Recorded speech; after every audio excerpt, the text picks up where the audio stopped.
మీ పిల్లలు ఫారెన్లో చదవాలనేది మీ కల? మీ కలను నిజం చేసే ఏకైక సంస్థ విదేశ్ కన్సల్ట్స్. నమస్తే, నేను Kavitha. Welcome to I dream news. తెలంగాణలో పార్లమెంట్ ఎన్నికలకు సంబంధించి బీజేపీ అందరికంటే ముందుగా అభ్యర్థుల్ని అనౌన్స్ చేయడంతో పాటుగా క్యాంపెయినింగ్ కూడా మొదలుపెట్టింది. అయితే బీఆర్ఎస్ పరిస్థితి ఏంటి?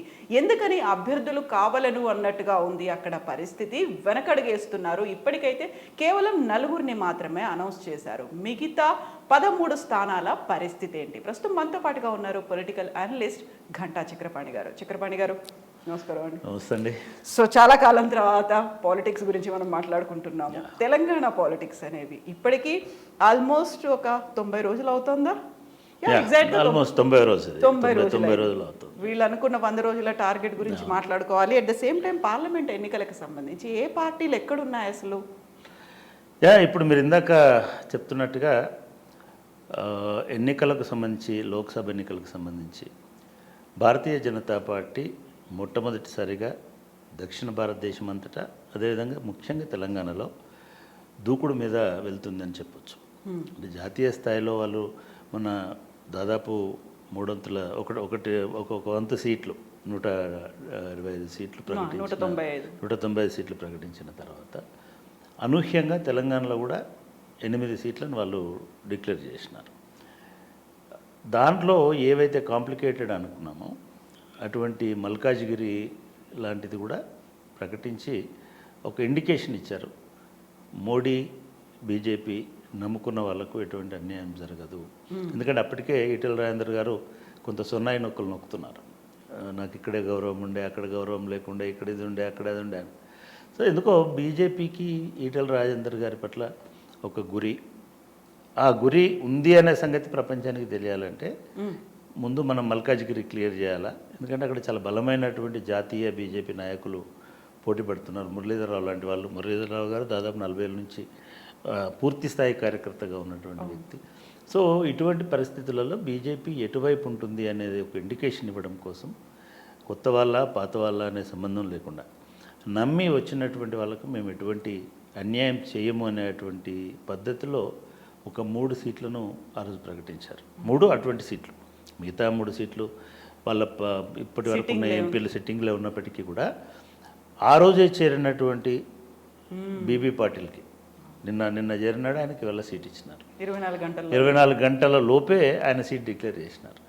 బీబీ పాటిల్కి ఎటువంటి సైద్ధాంతిక పరమైనటువంటి సంఘ పరివారతో లేదా మిగతా వాళ్ళతో ఉన్న సంబంధం ఏం లేదు.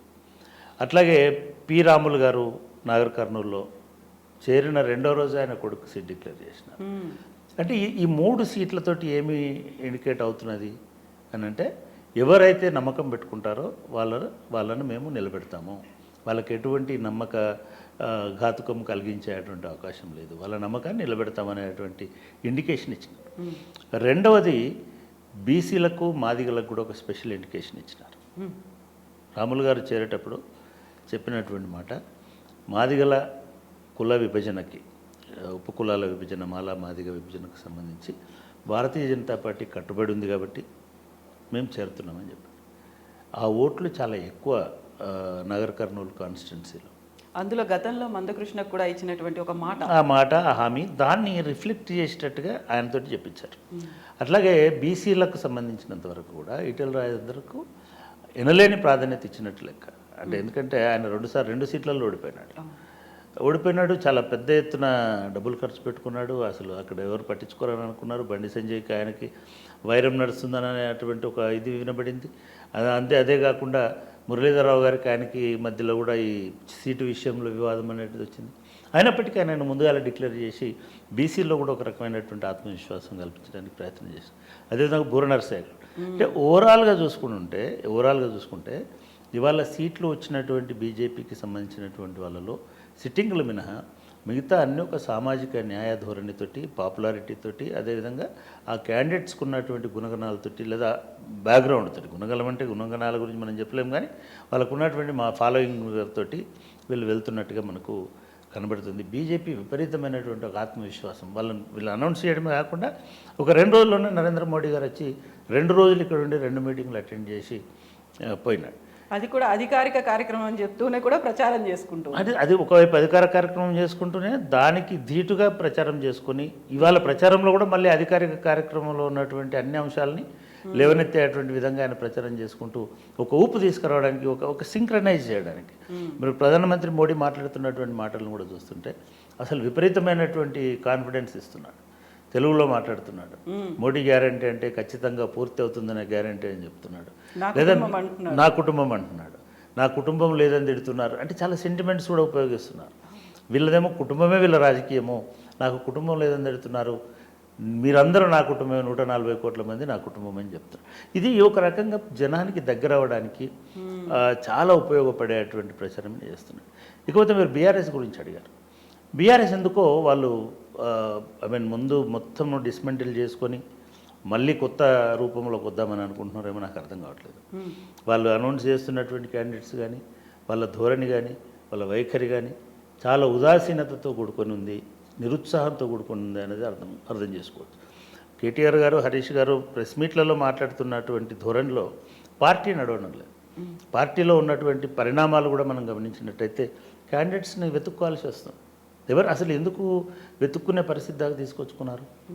ఎందుకు ఆరూరు రమేష్ ఓడిపోయిన వెంటనే ఆయన కాన్ఫిడెన్స్లోకి తీసుకొని, రమేష్ నువ్వు దిగులు పడద్దు, నువ్వు తిరుగు, నువ్వు ఉండు, నువ్వే మా క్యాండిడేట్ అని అంటే ఇప్పుడు ఆరూరు రమేష్ బీజేపీకి పోవాల్సిన అవసరం ఉండేది కాదు కదా. రాజే విషయంలో అయినా అదే పొరపాటు చేసినారు, రమేష్ విషయంలోనైనా అదే పొరపాటు చేసినారు. చివరికి అక్కడ క్యాండిడేట్స్ దిక్కు లేకుండా చేసుకునేయాల్సినటువంటి అవసరం ఎందుకు వచ్చింది? ఇవన్నీ కాన్స్టిట్యున్సీస్, కొన్ని కాన్స్టిట్యున్సీస్ పేర్లు చెప్తే బాగుండదు, కానీ అక్కడ క్యాండిడేట్స్ని ఎవరిని పెడుతున్నారు మీరు? ఎట్లా పోటీ పెడుతున్నారు? అసలు మీకు పోటీ చేయాలనే ఉద్దేశం ఉందా లేదా అనేటువంటి అనుమానం రాజకీయ విశ్లేషకులకి, పాత్రికేయులకు వచ్చేటువంటి పరిస్థితి. ఇప్పుడు ప్రకటించిన వాటిలో ఒక వినోద్ రావు గారు వినోద్ మినహాయింపు ఎందుకని అంటున్నామంటే, వినోద్ గారు గత 1 year నుంచి 2 years నుంచి, లేదా ఓడిపోయినా సరే ఆయన కరీంనగర్లో ఉంటున్నారు, అక్కడి నుంచి తిరుగుతున్నారు. ఒక 1-2 years నుంచి అయితే పూర్తి స్థాయిలో తిరుగుతున్నారు. డెఫినెట్గా అక్కడ ధీట్ అయినటువంటి అభ్యర్థి. ఎందుకంటే సంజయ్ ఉన్నాడు కాబట్టి అంతకంటే పెద్ద అభ్యర్థి మనకు కరీంనగర్లో వాళ్ళకు దొరికేటువంటి అవకాశం లేదు. కానీ పెద్దపల్లిలో ఎవరిని పెట్టారండి? అంటే మనమే చెప్తుంటాం కదా, ఒక చోట చెల్లని రూపాయి ఇంకో చోట చెల్లదని. చాలాసార్లు మీరే చెప్పారు కదా, అక్కడ చెల్లని రూపాయి ఇక్కడ చెల్లుతుందని. ధర్మపురిలో చెల్లని రూపాయిని తీసుకొచ్చి మీరు పెద్దపల్లిలో ఎట్లా పెడతారు? అంటే మీరు పెద్దపల్లిలో మీకు ఒక వేరే క్యాండిడేట్స్ దొరకలేదా? అదే వదిలేయండి. మీరు మహాబాద్ పరిస్థితి, అసలు ఖమ్మం ఇంకా దారుణం. ఇవాళ అనౌన్స్ చేస్తారని చెప్తున్నారు. ఖమ్మంలో నేను రానుమొర్రో అని అంటే వాళ్ళని తీసుకొచ్చి ఎందుకు పెడుతున్నారు మీరు? ఎందుకు వజ్రాజు రవిచంద్ర లాంటి వాళ్ళని ఎందుకు ప్రయోగం చేయలేదు? బీసీని ఇది అందరు ఖమ్మంలో చుట్టూ ఎందుకు తిరుగుతున్నారు? లేదు మీ ఖమ్మంలో ఉన్న ఇంకా మిగతా సామాజిక వర్గాల్లో ఎందుకు ప్రయత్నం చేయలేదు? ఎందుకని అంటే మీ పార్టీలో చేరినటువంటి ఒక ఎస్సీనో ఒక బీసీనో మీరు ఎందుకు వాళ్ళని అక్కడ ఉపయోగించట్లేదు? ఇదొకటి. అసలు ఏ క్యాలిక్యులేషన్స్ తోటి మీరు టికెట్లు అనౌన్స్ చేశారు? నిజానికి మొత్తం ఎన్నికలకు సంబంధించిన ఊహ కూడా లేకముందే రంజిత్ రెడ్డి మా అభ్యర్థి అని మొట్టమొదటి అభ్యర్థి బీఆర్ఎస్ సంకేతం కాదు, ప్రకటించేసి వర్క్ చేసుకోమన్నారు. అది పత్రికల్లో వచ్చింది. ఆయన కూడా వర్క్ చేసుకున్నాడు. ఆయన మా ఎంపీ కూడా వర్క్ చేసుకుంటూ పోతున్నట్టు అంటే ఆయన సడన్గా ఎందుకు వెనక్కిపోయినాడు? ఎవరు మాట్లాడారు ఆయనతోటి? మీరు ఎందుకు ఇంకా ముడుచుకొని ఉంటున్నారు? ఎందుకు రీచ్ అవుట్ అవుతలేరు? ఎందుకు వాళ్ళని కాన్ఫిడెన్స్లోకి తీసుకోవట్లేదు? ఎందుకు వాళ్ళతో చర్చించడం లేదు? అంటే ఒక ఉదాసీన వైఖరిలోంచి ఇంకా ఎందుకు బయటపడలేదు చెప్తున్నారు బీఆర్ఎస్. నిజంగా వాస్తవం వాళ్ళు చెప్పేది. బీఆర్ఎస్ అనేటువంటి పార్టీ బలమైనటువంటి పార్టీ. ఎన్నికల క్షేత్రంలో బలహీనపడిపోవచ్చు. ఇప్పుడు పోతున్నటువంటి వాళ్ళు కూడా పదవుల్లో ఉన్న వాళ్ళు మాత్రమే పోతున్నారు. వాళ్ళ పదవులో లేదా పైసలో కాపాడుకోవడానికి. వాళ్ళకి వ్యాపారాలు ఉన్నాయి అందరికీ. బీఆర్ఎస్లో ఉన్న ప్రతి ఒక్కరికి వ్యాపారాలు. రవిచంద్రకు వ్యాపారాలు ఉన్నాయి. ఆయన ఎక్స్పోర్ట్స్ ఇంపోర్ట్స్ నడవాలా, ఆయన గ్రెనేట్ నడవాలా, ఇవన్నీ నడవాలని అంటే మరి మంచిగా ఉండాలా? లేదా నామనాగేశ్వరరావు వ్యాపారాలు ఉన్నాయి, కాంట్రాక్టులు ఉన్నాయి. వ్యాపారాలు కూడా గవర్నమెంట్ తోటి మంచిగా ఉంటేనే వాళ్ళు కాంట్రాక్ట్ ఇస్తారు. ఆయననే చూస్ చేస్తున్నారు మళ్ళీ.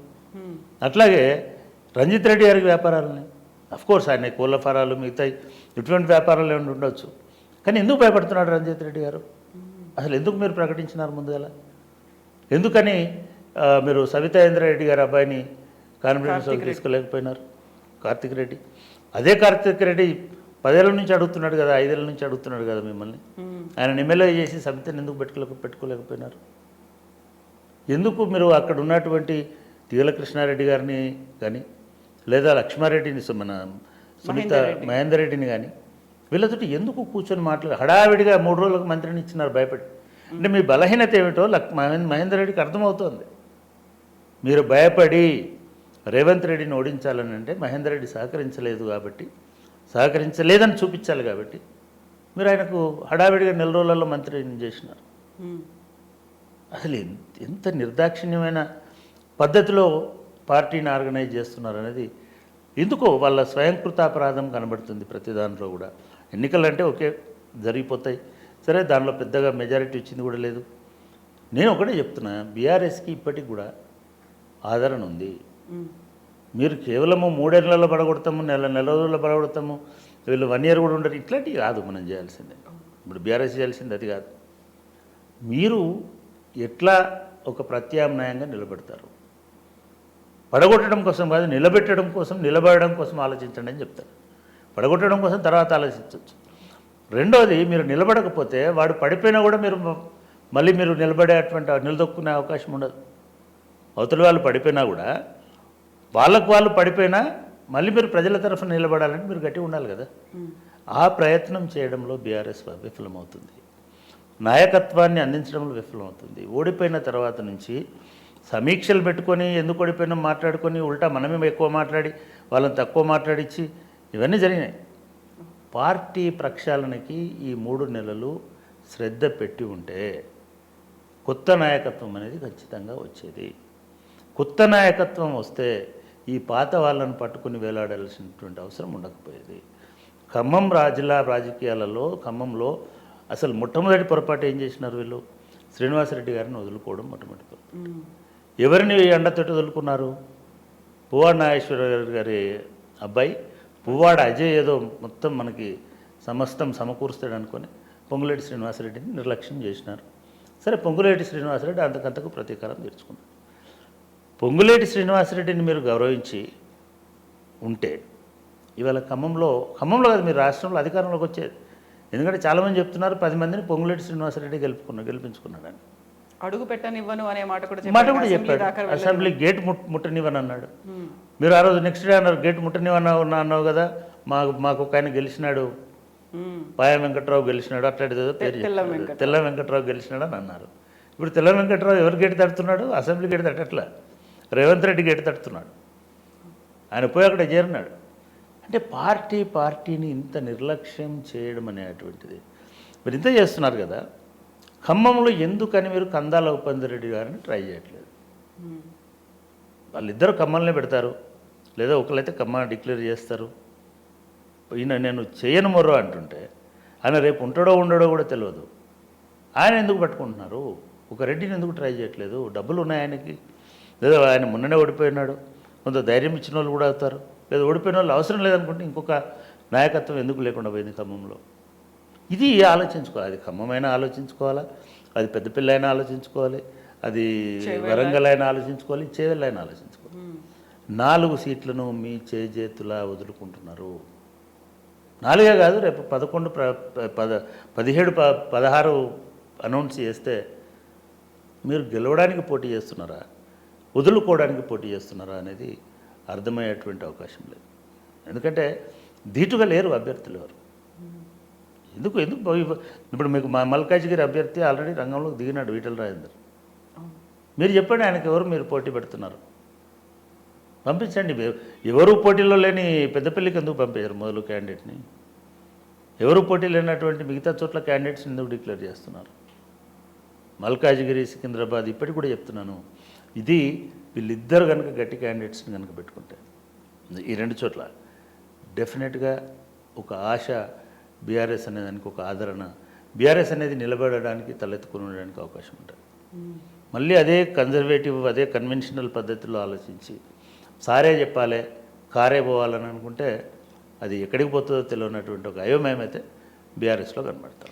సారు కారు 16 అని ఒక నినాదం ఉండేది. ఆ నినాదంతో ప్రతి పార్లమెంట్ ఎన్నికల్లో ఒక గెలుపు అనేది ముందుకు వెళ్ళాలి అనే ఉద్దేశంతో కేవలం ఒక ఓటమే ఈ పరిస్థితులకు దారితీసిందా, లేకుంటే జరగాల్సింది ఇంకెక్కడుందంటారు? అసలు ఏం జరగాలి?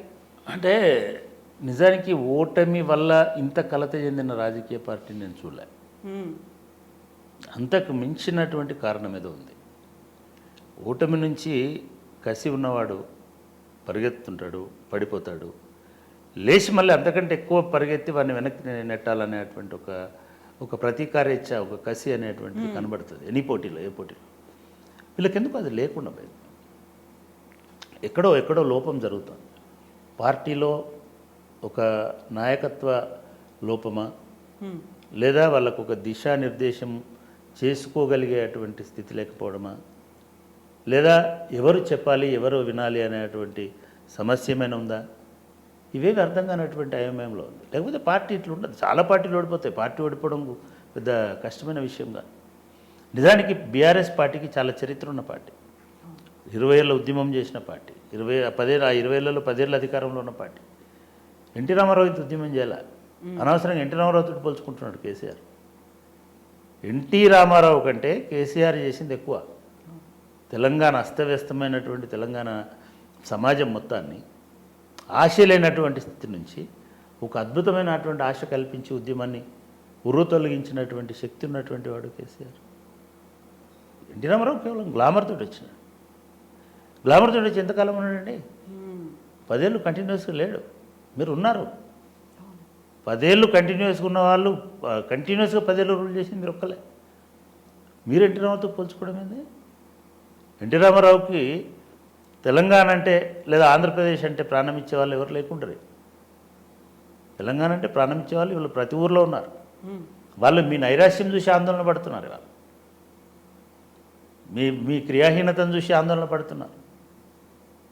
మీ స్పష్టత లోపించడాన్ని చూసి అయోమయంలో పడుతున్నారు. మీరు బయటికి చెప్తున్నారు కానీ గ్రాస్ రూట్లో జిల్లా స్థాయిలో ఏ నాయకుడు వాళ్ళకు భరోసా ఇస్తున్నాడు? వాళ్ళకు గత్యంతరం లేదు. బీఆర్ఎస్ వాళ్ళకి వేరే పార్టీలకు పోయే అవకాశం లేదు. ఎందుకంటే అంత కొట్లాడినారు తెలంగాణ కోసం మొన్నటి ఎలక్షన్లో. కాంగ్రెస్ వాళ్ళతో నిత్యం రైవలరీ ఉంది, వాళ్ళకి బీజేపీతో నిత్యం రైవలరీ ఉంది. అంత హైప్ ఇచ్చారు మీరు. ఆ హైప్లోంచి ఇప్పుడు వాళ్ళు బిక్కుబిక్కుమనేటువంటి వాతావరణం వస్తుంది. దీని మీద అంతర్మదనం అనేది బీఆర్ఎస్లో అవసరం. ఆత్మ పరిశీలన అనేది అవసరం. నాయకత్వం అనేది నిరంతర క్రియాశీలతతో ఉండడం అవసరం. మీరు హరీష్ రావుని పెడతారా ముందు, లేదా మొన్న ఒక 2 రోజులు మాత్రం అసెంబ్లీ చివరి 2 రోజుల్లో కడియం శ్రీహర్ లాంటి వాళ్ళతోటి మంచి కౌంటర్స్ ఇప్పించారు. ఎందుకు మీరు కడియం శ్రీహర్ గారిని పెట్టండి ముందు ఎలక్షన్ల మొత్తంలో? ఆయన మీ అంత అనుభవం ఉన్న లీడరు, చాలా ఏళ్ళుగా ప్రజా జీవితంలో ఉన్నటువంటి వ్యక్తి, చాలా స్పష్టంగా మాట్లాడగలిగే వ్యక్తి.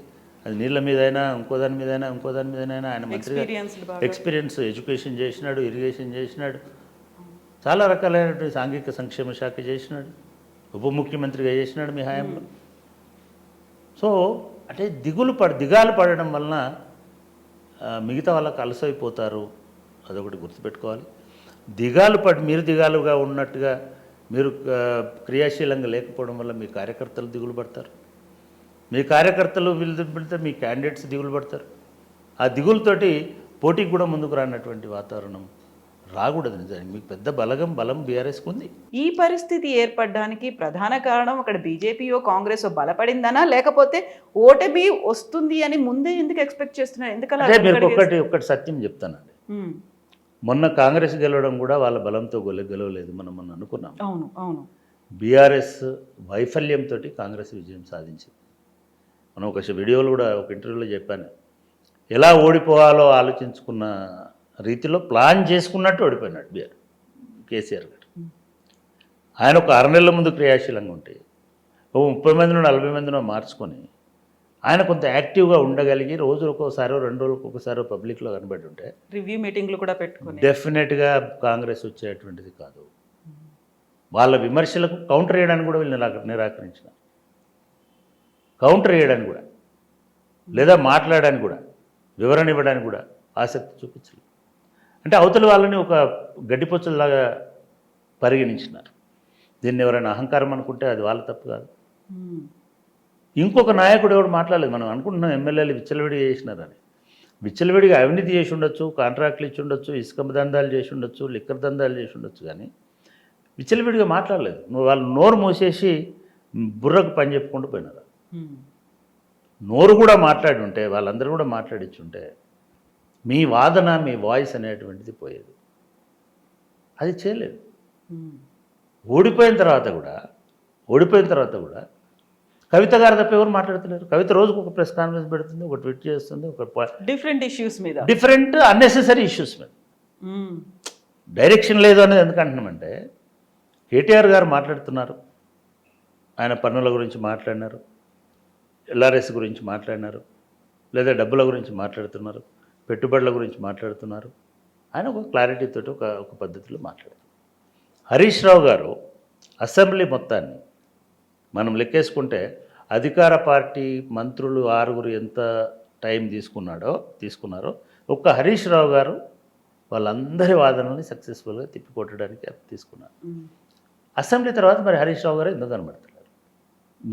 నా సలహా ఏమంటే, వాళ్ళు మన సలహాలు వింటారని చెప్పట్లేదు, మన కన్జంప్షన్ కోసం చెప్పాలని అనుకుంటే, అసలు ఇప్పుడు ఉన్న పరిస్థితులలో ఈ ఊపిరి సల్పనటువంటి 3 నెలల కాలంలో పార్టీని రీఆర్గనైజ్ చేసుకోవడంలో విఫలమైనారు. ఒకటి, పార్టీని రీఆర్గనైజ్ చేసుకొని మనము ఉంటాము పోటీలో అని అనుకుంటే వీడెవడు పారిపోయే వాళ్ళు కాదు.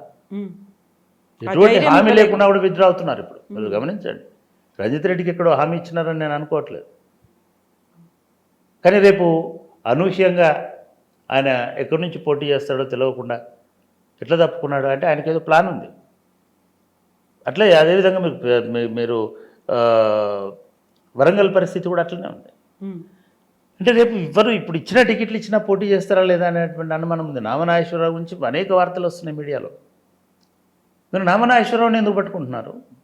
ఇంకోళ్ళు ఎందుకు ప్రయత్నం చేయట్లేదు? అంటే ఇంకొకటి చాలా దుర్మార్గమైన ఆలోచన ఏమిటంటే, మొత్తంగా పాలిటిక్స్లో కులాలతోటే ఓట్లేస్తారనుకోవడం చాలా మూర్ఖత్వం, భ్రమ. అన్ని చోట్ల కులాలతోటి, ఇది తెలంగాణ, ఇది ఆంధ్రప్రదేశ్ కాదు. ఆంధ్రప్రదేశ్లో కులాలతోటి ఓట్లేస్తారేమో, తెలంగాణలో అట్లా వేసేటువంటి అవకాశం లేదు. అట్లా అనుకుంటే బీసీలు ఎక్కుంటారు. మీకు ఎక్కడ పోయినా కూడా ఎందుకు ఓడిపోతున్నారు బీసీలు? అనేక కారణాలు ఉంటాయి. నాయకత్వాన్ని కూడా చూస్తారు కొన్నిసార్లు. సో ఇవన్నిట్లలో ఎక్కడో నాయకత్వం పార్టీ రీఆర్గనైజేషన్ మీద దృష్టి పెట్టుకోకపోవడం, గెలిచి ఉన్న ఎంపీలను, ఆసక్తి ఉన్నటువంటి వాళ్ళని కోఆర్డినేట్ చేసుకునే ప్రయత్నం చేసుకోకపోవడం. 3 పోయారు సిట్టింగ్లు. ఇప్పుడు అయినా కూడా వాళ్ళతో ఎవరు మాట్లాడలేదు. పోతారని తెలుసు, వారం నుంచి వస్తున్నాయి పేర్లు. నామనాగేశ్వరరావు పోతాడని, కవిత పోతుందని కూడా వారం నుంచి వస్తున్నాయి. మరి వాళ్ళతో ఎవరు మాట్లాడారు, ఏం మాట్లాడారో తెలియదు. రంజిత్ రెడ్డి గారు మీకు అంత క్లోజ్ కదా, కేటీఆర్ ఎంబడే ఉండేవాడు కదా. కేటీఆర్ అనౌన్స్ చేసినాడు కదా రంజిత్ రెడ్డికి టికెట్ ఇస్తామని, వర్క్ చేసుకోమని. ఎందుకు రంజిత్ రెడ్డి గారితో మాట్లాడలేకపోయారు? అంటే భవిష్యత్తు చెప్పి కూడా వెళ్తున్నారా అని? మీ పార్టీలో ఉండలేమని అనుకుంటున్నారా? మీరు పికప్ చేసుకోండి. Second leadership develop. ఒకటి, ఇవాళ గెలవడం కోసం మీరు పోటీ చేయకండి. మీరు మీ పార్టీ నిలబడడం కోసం పోటీ చేయండి. మీ పార్టీ మీద ఒక విశ్వాసం మళ్ళీ పునరుజ్జీవింపజేయడం కోసం పోటీ చేయండి. సన్నగిల్లకుండా చూసుకోండి. మీ కార్యకర్తలకి బలాన్ని, ఊపునివ్వడం కోసం పోటీ చేయండి.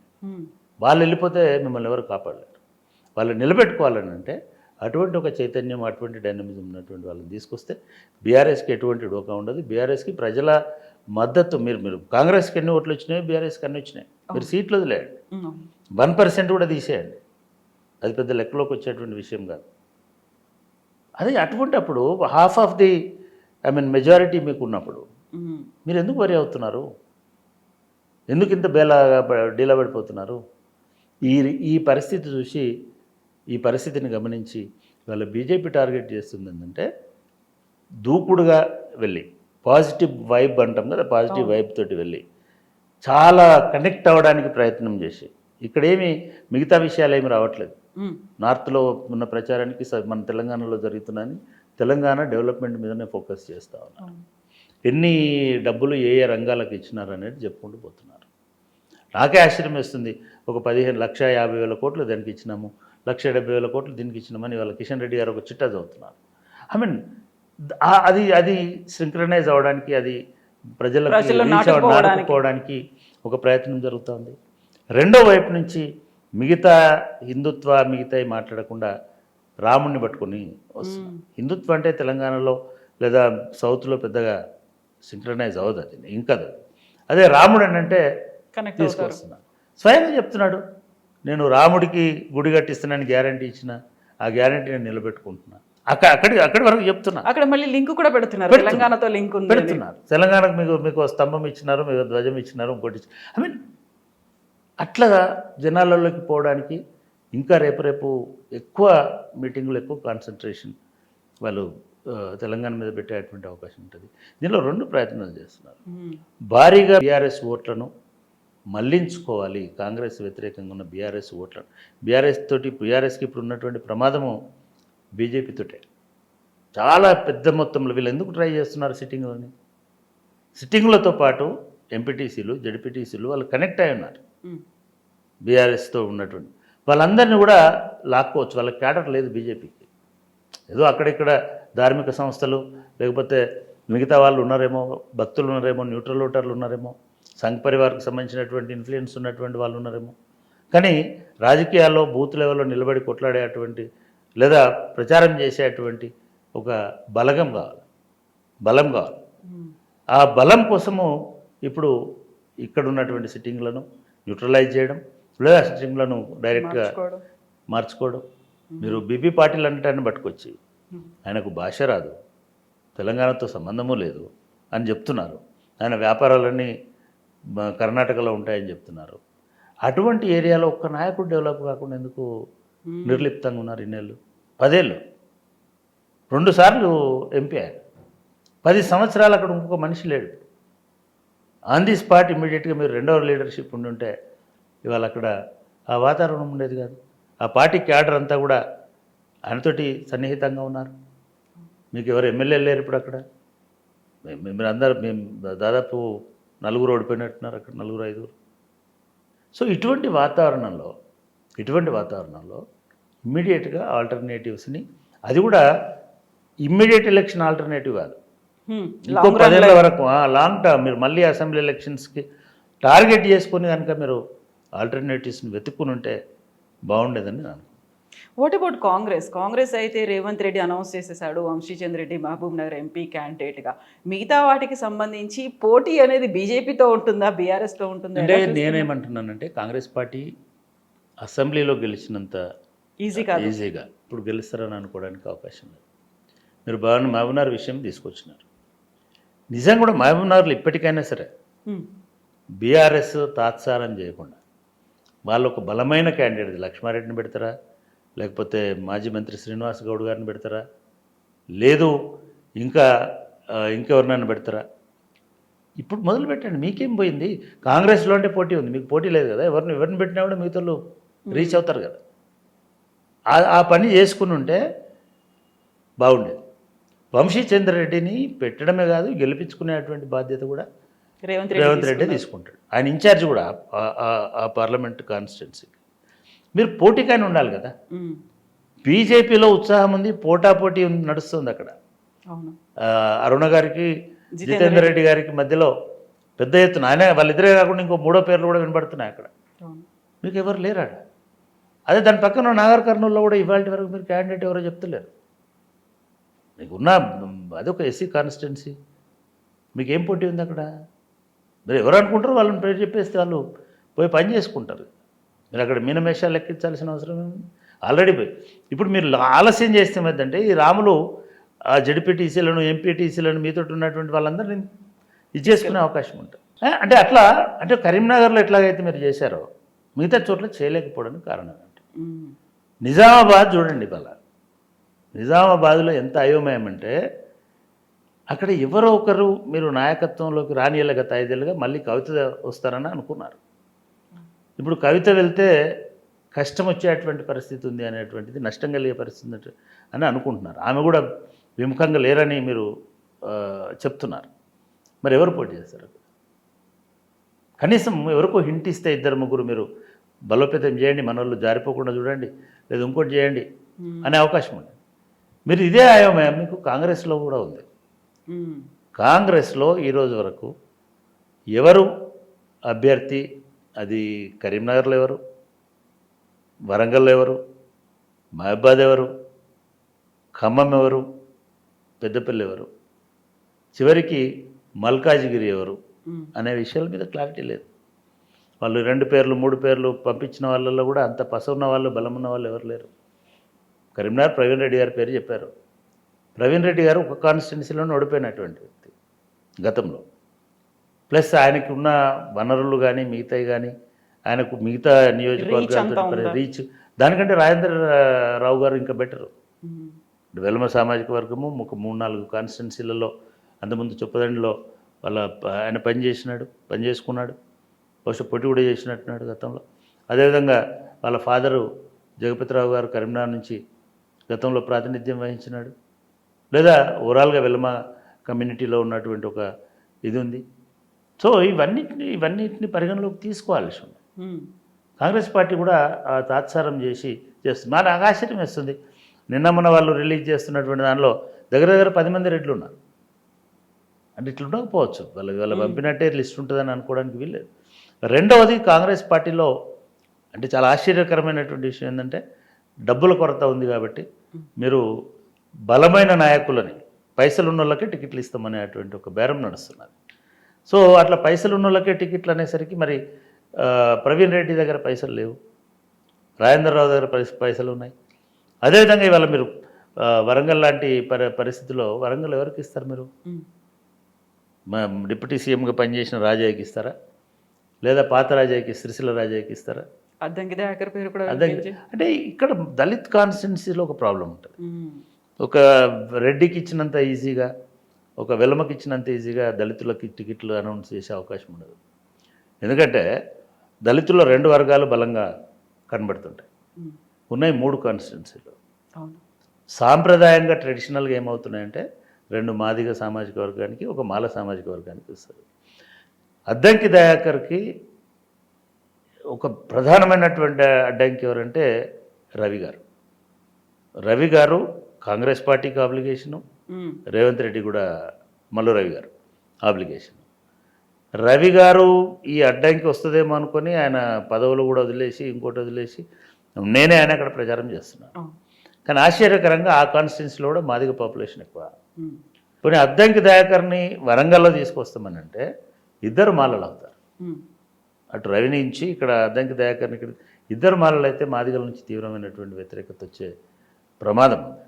రెండవది, వరంగల్లోనే మాదిగ పాపులేషన్ ఎక్కువ. వరంగల్లో కూడా మాదిగలు ఎక్కువ ఉన్నారని అంటుంటారు, ఎక్కువ ఉండే అవకాశం ఉంది. మరి అక్కడ మాల క్యాండిడేట్ని ఎట్లా పెడతారనేటువంటి పంచాయతీ అక్కడ కూడా వస్తుంది. మళ్ళీ ఎవరు సాక్రిఫైస్ చేయాలి? మరి 2 మాలలకు ఇస్తే పెద్దపల్లి మాదిగకి ఇవ్వాల్సి వస్తుంది. అక్కడ ఆల్రెడీ మాల సామాజిక వర్గానికి సంబంధించినటువంటి వంశీకృష్ణ వివేక్ వెంకటస్వామి కొడుకు అబ్బాయి అక్కడ పోటీలో ఉన్నారు. వాళ్ళు 3వ తరం పోటీ. ఇప్పుడు అది వెంకటస్వామి గారు రిప్రజెంట్ చేసినారు, వివేక్ గారు రిప్రజెంట్ చేసినారు, ఇప్పుడు వంశీ గారు రిప్రజెంట్ చేసేటువంటి వాతావరణం. అంటే 3 మాలలకు ఇచ్చి మాదిగలందరినీ దూరం చేసుకుంటారా? రెండవది, ఇవాళ మల్లు రవి గారు పోటీ పడుతున్నటువంటి కాన్స్టిట్యున్సీలో నగర్ కర్నూలులో చాలా బలమైన మాదిగ అభ్యర్థి సంపత్ కుమార్ ఉన్నారు అక్కడ. అఫ్కోర్స్ ఆయన మొన్న ఓడిపోయినప్పటికీ జాతీయ స్థాయిలో పేరున్న నాయకుడు, గతంలో మంత్రిగా పనిచేసినటువంటి అనుభవం ఉన్నటువంటి నాయకుడు, మంత్రిగానే ఎమ్మెల్యే మొదటి దశలో ఎమ్మెల్యేగా ఉన్నాడు. మొదటి దీనిలో ఉన్నటువంటి నాయకుడు, చాలా స్ట్రాంగ్ వాయిస్ ఉన్నటువంటి నాయకుడు. ఆయన చాలా తీవ్రంగా ప్రయత్నం చేస్తున్నాడు. మరి ఆయనకి ఇస్తే మల్లు రవిని ఎక్కడికి తీసుకెళ్తారు? ఇటువంటి ఆ ప్రామిసెస్ అన్నీ ఎక్కువ అయ్యేసరికి మనకి చాలా మన ముందే అద్దంకి దయాకర్ని 5 సార్లు నిరాశపరిచినారు. ఒక ఎమ్మెల్సీ ఇవ్వలేకపోయినారు, ఒక ఎమ్మెల్యే చేయలేకపోయినారు, లేదా ఇంకేదో హామీ ఇచ్చి అది చేయలేకపోయినారు. ఇవన్నీ ప్రాబ్లమ్స్ అవుతున్నాయి. మల్లు రవికి ఇస్తే ఖమ్మం నుంచి మల్లు నందిని కూడా పోటీ పడుతున్నారు. చాలా భారీ కాన్వాయ్తో వచ్చి దరఖాస్తు చేశారు. అది కాంగ్రెస్ పార్టీలో ఉన్న రేవంత్ రెడ్డికి ఉన్న తలనొప్పుల్లో ఇవన్నీ. నేను అనుకుంటా బహుశా కుటుంబాలే పెద్ద తలనొప్పి అవుతాయి. రేపు భువనగిరి సీట్ ఎవరికి ఇస్తారనేది ఒక పెద్ద పంచాయతీ కాబోతుంది. భువనగిరి సీట్లో ఇప్పుడున్నటువంటి అక్కడ ఎమ్మెల్యే కుంభం అనిల్ కుమార్ రెడ్డి గారిని ఓడించడానికి గతంలో ఇప్పుడు ప్రయత్నం చేసినటువంటి కోమటిరెడ్డి బ్రదర్స్ నుంచి ఎవరైనా వస్తే అనిల్ కుమార్ రెడ్డి పనిచేస్తాడని ఎందుకు అనుకుంటున్నారు? మీరు వీరేశం పనిచేస్తాడని ఎందుకు అనుకుంటున్నారు? అంటే ఈ కోఆర్డినేషన్ అనేది మిస్ అవుతాం. ఖమ్మం నిజంగా కూడా బీఆర్ఎస్ కానీ లేదా బీజేపీ కానీ, బీజేపీ కంటే అక్కడ బలం లేదు. బీఆర్ఎస్ ఆలోచించాల్సింది ఏంటంటే ఈ అంతర్గత వైరుధ్యం ఏడాదికి వచ్చి వాళ్ళు కూలిపోతాము మేమైతాం కాదు. ఖమ్మంలో అంతర్గత వైరుధ్యం ఉంది. మీరు ఇప్పుడు అలర్ట్గా అండి. పొంగులేటి శ్రీనివాసరెడ్డి కుటుంబానికి ఇస్తే బట్టి విక్రమార్క పనిచేస్తాడా? బట్టి కుటుంబానికి ఇస్తే పొంగులేటి శ్రీనివాసరెడ్డి అట్లాగే పనిచేస్తాడు. మీరు ఆలోచించండి. అదేవిధంగా మీకు భువనగిరి, నల్గొండ సీట్ల పరిస్థితి కూడా అంత కేకువాకేం కాదు.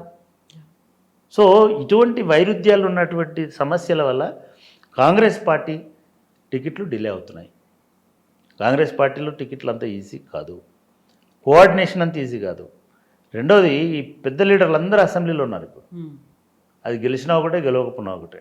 వాళ్ళకి ఎట్లాగో దేశంలో గెలుస్తామో గెలవమో తెలియదు అనేటువంటి ధోరణి కూడా వచ్చింది. ఉత్తమ్ కుమార్ రెడ్డి, పద్మావతి రెడ్డి వాళ్ళ ఎలక్షన్కు పనిచేసినంత ధీటుగా ఇవాళ పనిచేయాల్సిన అవసరం ఉంది వాళ్ళకి. వాళ్ళు చెప్పిన వాళ్ళకి రాకపోతే. పెద్దలు జానారెడ్డి గారికి టికెట్ ఇచ్చినారు అనుకోండి, ఆయన ఈ 3 గ్రూపులను ఎట్లా కోఆర్డినేట్ చేసుకోవాలి? ఇదొక పెద్ద సమస్య. నల్గొండ వరకు ఉండే సమస్యలు అదొక పెద్ద సమస్య. ఆయన ఇవన్నీ ఉంటాయి. నా జానారెడ్డి కనుక మళ్ళీ క్రియాశీలమైన రాజకీయాల్లోకి వస్తే రేపు కోమటిరెడ్డి వెంకటరెడ్డి గారి రాజకీయాలు నడుస్తాయా? ఇట్లనే ఉంటుందా సంబంధాలు అనేటి? ఇది కూడా ఆలోచిస్తాం. కాబట్టి భువనగిరి, నల్గొండ, ఖమ్మం కాంగ్రెస్ పార్టీకి ఒక పెద్ద సవాల్ కాబోతుంది. కాబట్టి వాళ్ళు సోనియా గాంధీని లేకపోతే రాహుల్ గాంధీని వాళ్ళెవరినైనా వచ్చి ఇక్కడ పోటీ చేయమని అడుగుతున్నారు. ఎందుకంటే పిల్లిపోరు పిట్ట తీర్చేస్తుంది అనేటువంటి ఇదిలో కనబడుతుంది. సో మనకి నగర్ కర్నూలు పరిస్థితి కూడా కాంగ్రెస్ పార్టీలో ఈ ఉపకులాలకు సంబంధించిన గొడవతోటి పోతుంది. ఇకపోతే కరీంనగర్ పరిస్థితి మనం మాట్లాడుకున్నాం. నిజామాబాద్లో ఎవరు? నిజామాబాద్లో జీవన్ రెడ్డి గారు మంచి ఛాయిస్ ఉన్నవాట్లో. జీవన్ రెడ్డి గారికి గొప్ప మంచి పేరుంది, నిజాయితీ పరుడు, పబ్లిక్ చాలా. నేను గమనిస్తా, ఆయన ఎవరు ఫోన్ చేసినా ఆయనకి ఎవరు అటెండర్లు ఆయనే మాట్లాడతాడు, ఆయనే చేస్తాడు, ఏ పని ఆయన అడ్రస్ చేస్తాడు. కానీ ఆయన కరీంనగర్ జిల్లాలో ఒక కాన్స్టిట్యున్సీ దాంట్లో ఉండేటువంటి కాన్స్టిట్యున్సీ, వాళ్ళు 2 కాన్స్టిట్యున్సీస్, మెట్పల్లి అండ్ జగిత్యాల. మరి మిగతా 6 కాన్స్టిట్యున్సీస్ బయట ఉన్నాయి. అంతే యాక్సెస్, అంతే ఇది అక్కడ ఉంటుందా? ఆయనను మరి నిజంగానే మీరు ప్రమోట్ చేస్తున్నారా? అక్కడ అవతలి వాళ్ళు మిగతా కాన్స్టిట్యున్సీస్ వాళ్ళు కూడా అంతే ఇదిగా ఆదరిస్తున్నారా? ఇవన్నిటిని కూడా పరిగణలోకి తీసుకోవాల్సిన బాధ్యత ముఖ్యమంత్రి గారి మీద ఉంటుంది. ఆదిలాబాద్ పరిస్థితి అది. అంటే కాంగ్రెస్ పార్లమెంటుకు సరిపడా క్యాండిడేట్స్ ఎవరికి కూడా సిద్ధంగా ఉన్నట్టుగా లేరు. కాబట్టే ఎక్కడో వింటున్నాం మనం, జైరాబాద్ నుంచి రంజిత్ రెడ్డిని పోటీ చేయిస్తారు, మెదక్ నుంచి రంజిత్ రెడ్డి నుంచి పోటీ చేయిస్తారు. అంటే ఇట్లా మారుతుంది, షిఫ్ట్ అవుతుంది రాజకీయం అంతా కూడా. కాబట్టి మొత్తం సీట్లు వచ్చిన తర్వాత నేను అనుకోవడం 70% వలస వచ్చినటువంటి వాళ్ళతోటే పార్లమెంట్ ఎన్నికలు నడుస్తాయి. ఎవరో వాళ్ళ పార్టీ సిద్ధాంతాలతోటి నడిపించేటువంటి అవకాశం లేదని నేను అనుకుంటున్నాను. ఎస్ చక్రపాణి గారు, థ్యాంక్ యూ సో మచ్ అండి. Thank you.